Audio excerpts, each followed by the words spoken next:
Hello Cinnamon Bun! So I've already made a video on how to put together your own novel bullet journal, and today I'm going to be showing you a flip through of what it looks like inside my novel bullet journal. But just briefly, before we get into that, I wanted to tell you just why I have a novel bullet journal. Firstly, I need to know what work I have to do and what I'm working towards, and I need to keep a to-do list anyway. It also keeps all my stuff for writing in one place, which is really helpful. It lets me track all kinds of progress in my writing, which is really useful for staying motivated. And it's basically the answer book to my workbook. So this is my novel bullet journal. It is a Leuchtturm 1917, and I picked gold because gold is quite a big motif in North of the End. So my index is pretty self-explanatory. It starts out with just general long-term planning, spreads, reference, and then moves into the style phase or draft 4, and then all the spreads following that are for that phase. And then I have a really simple cover page for North of the End. I used references and sketched out in pencil first, but you could also trace it if you're worried about keeping it neat. But you can still have an aesthetically pleasing cover page even if you're not a particularly arty person. You can always print out something or use a photo or some other kind of image. The next page is just reference, it's handy info, so I have my Scrivener serial number up there because it's something that I sometimes need and I've always lost it. It's like buried in my emails. I also wanted to keep track of where I'm keeping backups of this novel here as well, but I haven't actually gone round to that yet.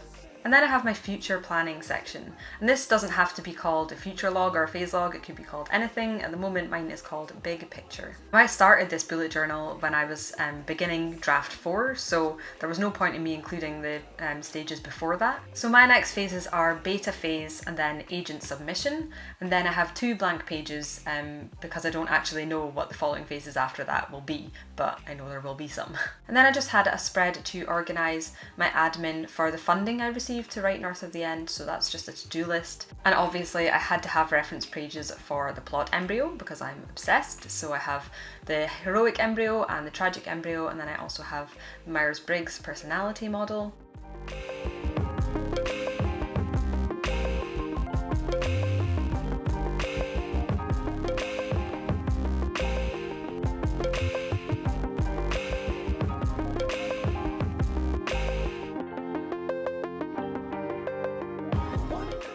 And the next page is called Character Tracker, although I'm not sure that's necessarily the best name for it, but it's basically just a list of all my characters for this novel and then what I've built for them. So if they've got their own plot embryo, if I've decided what personality type they are, and if I've used the card game or other like character building techniques. And then I have a character resources page, and this is literally just a list of resources of places to go when I need to build or flesh out a character a bit further. And then I have a location bank, and if you have watched my video on creating settings, you will already kind of know what this is, but if you haven't, it's just a list of all the settings in my novel and a reference to where I can find details on that. So if I've put together like what the setting looks like and I have that in a digital file or something, then this will tell me where to go to find that. I haven't really made full use of this yet, but I am on draft 4, so a lot of my settings are already built, and I think this would be really useful, especially in the early stages of drafting. And then I have this kind of reference reminder motivational page about the cycle of creativity and being dormant and recovering and then being actively productive. It's absolutely inspired and copied from a post that I saw on Twitter. I'm going to link that below because yeah, this artist put this page together and I basically copied it word for word. But it's really good to just kind of try and remind myself that I can't actually be 100% productive all the time because I'm a human being and I need to recharge. So that's why I have that in there. And now we've come to my cover page for draft 4 or my style phase. So all the spreads that you'll see from this point onward are part of this phase. To start with, I just have a really simple to-do list, an overview of all the things I have to do in this phase. Something that I put quite a lot of time and effort into for this phase was creating what I'm calling a revision handbook. So it's just kind of like a document with everything that I might need to refer to while I'm actually revising. So I just had a list for organising doing that. And then I have a page called Note to Self, and this isn't so much to-dos as things I want to remember, like on an ongoing basis. So reminders to myself, tips, that sort of thing. And then I have a missing elements spread. So this is just a to-do list of basically things that I know are missing from the draft at the moment that I'm going to need to build and write at some point. So it started out with this subplot of Parker and Aaron. I have a couple of plot embryos, and then I have a list of scenes. I have some unanswered questions. So it's just so I've got all that in one place. I'm not very good at going back to it and actually filling those in, but at least I know what they are. And now we come to what's probably my favourite spread in this whole journal, and that is my scene progress tracker and my chapter progress tracker. And I found this chapter progress tracker incredibly useful when I had it in my normal bullet journal. So I just have the name of the chapter on one side and then a reward that I get to give myself on the other side. And obviously when I fill in the completed chapter, I get to give myself the reward. But it's still good to measure progress in smaller chunks and chapters, because some of my chapters are incredibly involved and require a ton of revision. So I wanted to break it down even further than that, and that's why I've got my scene tracker. So I have 49 scenes altogether, and whenever I complete one, I get to give myself a gold star, which is weirdly motivating. I actually started out using the gold gel pen to fill in these, but I found that obviously I was filling it in after a session because I just finished a scene, and then it would take too long for it to dry before I could pack up and go if I was leaving, and so the gold stickers worked better because, you know, no mess. And again, with this particular kind of chapter progress and reward tracker, I think it's great because books are such a big, long endeavour that there's no telling, like you can't just set, oh, I'm going to give myself a new book or an episode of this every time I finish a chapter, because you're going to be working on it for a long time and you're not necessarily going to be particularly motivated by that one reward all the time. So what I love about this is that I can choose a new reward based on what I'm most excited about at the time for each chapter, and that means I'm always kind of getting the most motivation for my buck.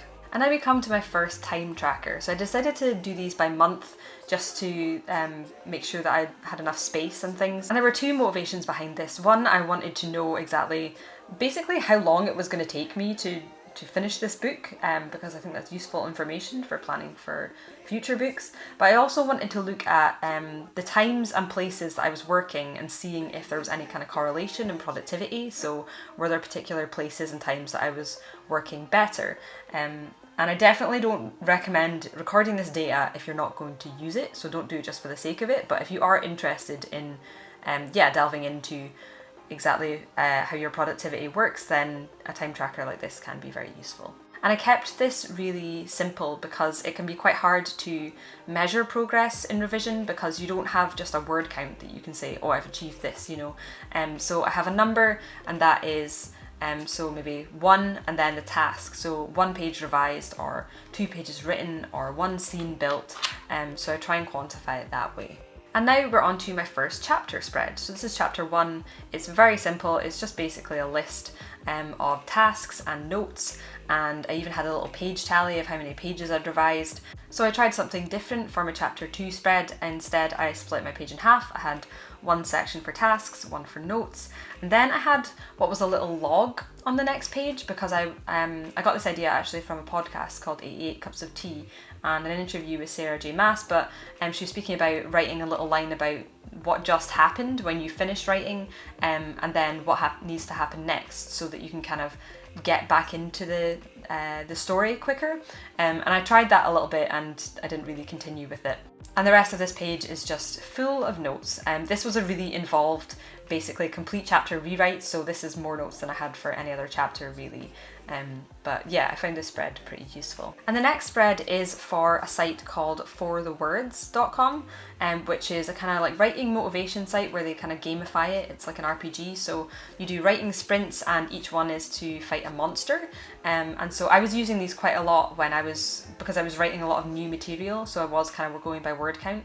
And so I was using them so often that I was like, I'm going to make a cute kind of just like little reference spread with each of the monsters and how many words they are and how many minutes you have to do them in. And then we are onto my October time tracker, and it's basically the exact same thing as the last one. I've got the day, the place, the time, how long I was working for, and then what I achieved.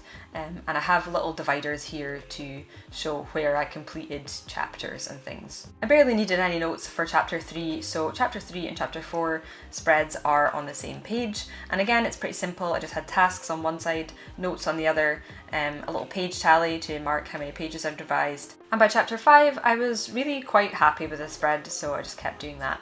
Tasks, notes, and then that little log of where I left off and then where I need to begin when I next start writing. And then we have some more progress trackers. So the way I'm working for this revision, I make all my revisions on paper, on the manuscript, and then I go back and type them all in. So those progress trackers before are for how much I've actually revised, and this is just a tracker for the chapters I've typed in. So I just drew a little square for this, and I colour it in when I've typed up the chapter. The envelope below, I will be colouring that in when I've sent it off to betas. And yeah, it was kind of time consuming to set this up, but it's really satisfying to fill in, so I'm okay with that. And after that I was trying a page count tracker. So this was for kind of the end of October till the end of November. And I was kind of going for the kind of graph that you get in NaNoWriMo because I was really I'm not getting enough pages done per day.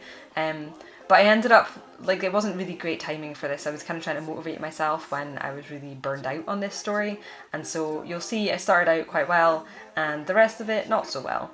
Although I would maybe try a spread like this again because it wasn't really the spread's fault that I didn't do very well.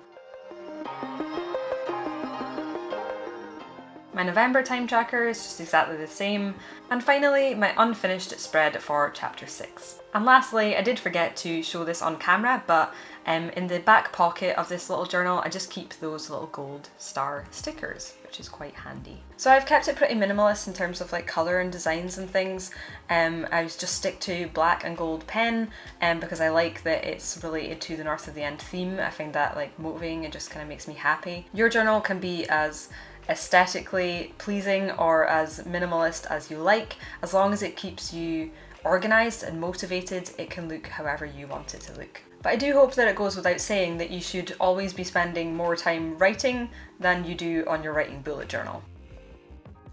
Again, if you already have or if you've started a novel bullet journal, I would love to see it, so please tag me in any photos. If it's on Instagram, make sure to tag me in the actual photo and not just in the caption, because I will definitely see it that way. And that's it from me for today.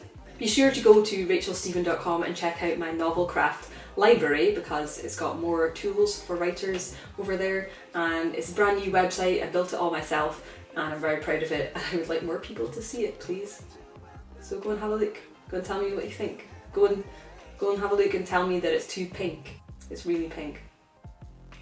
I love it. As always, I'm Rachael Steven, novelist, YouTuber, books and hell bitch. And don't forget to subscribe if you would like to see more videos from me, and take care of yourself. Goodbye. My novel class, so... Novel class? Just do... Novel class. Why can't I just say that word? Oh. Today I want to show you on blah blah blah blah blah. Cheeky monkey. I touch your butt. I touch it.